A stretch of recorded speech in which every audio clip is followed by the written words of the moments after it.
gender transition surgeries for detained migrants. She also said she supported taxpayer-funded gender transition surgeries for detained migrants. She actually said she supported that.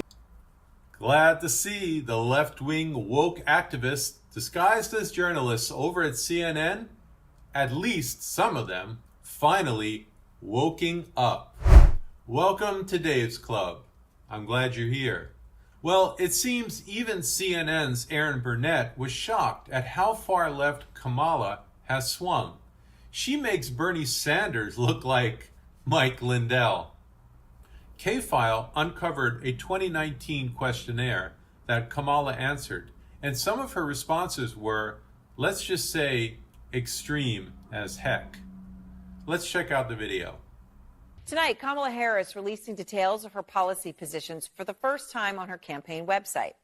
A K-File investigation has uncovered, meantime, a 2019 questionnaire. And in this questionnaire, Harris laid out some much more liberal stances, among them on immigration.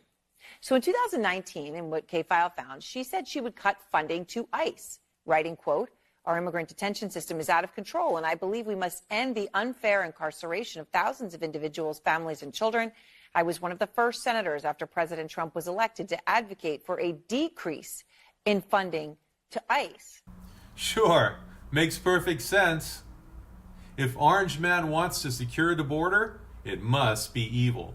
So, as a good tool of the deep state, I'll vote to defund ICE. That's pretty incredible on its own. Well, now, of course, she's touting the Biden administration's executive order to crack down on the border. K-File's Andrew Kaczynski joins me now. Andrew, that's pretty incredible on its own. Wow. It seems CNN is actually calling Kamala out on her BS. Amazing. When you're talking about what you found here on ICE, what else did you find? Yeah, and this was a questionnaire that she filled out for the ACLU, and this questionnaire is really an interesting snapshot in time of that 2019 Democratic primary. Kamala Harris was trying to get to the left of Bernie Sanders. She was trying to get to the left of Elizabeth Warren, and you really see that in a lot of these answers, and I want to walk our viewers through a little bit of what she said. Let's just take immigration and look at what she said here.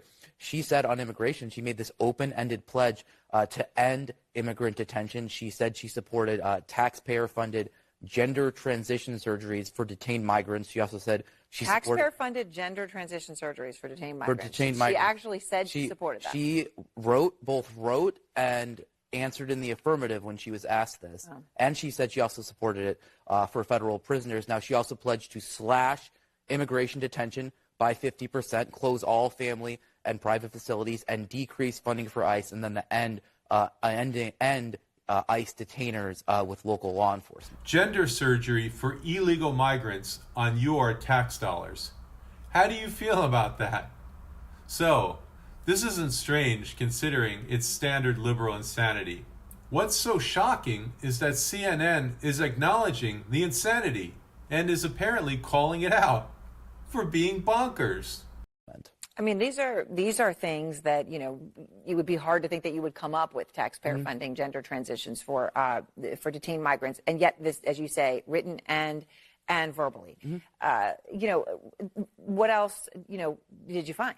Well, let's take a look at her answer here on drugs. She got asked about the question from the ACLU was, since drug use is better addressed as a public health issue through treatment and other programming, will you support the decriminalization at the federal level of all drug possession for personal use? And Harris answers yes. Now, what would that mean? Well, it mean the federal all drug possession. That's not just marijuana, which she alluded to in her answer to this question, but it also would mean it's federal level of all drug possession, fentanyl, crack, use. Cocaine, things like that. Yeah. Have they responded to you on her changes on these issues? So we did put this question to the Harris campaign about the entire ACLU questionnaire, and the Harris campaign didn't answer any questions from CNN. Instead, they just provided a statement from an unnamed Harris campaign advisor that just said the vice president's positions have been shaped by 3 years of effective governance as part of the Biden-Harris administration. Effective governance?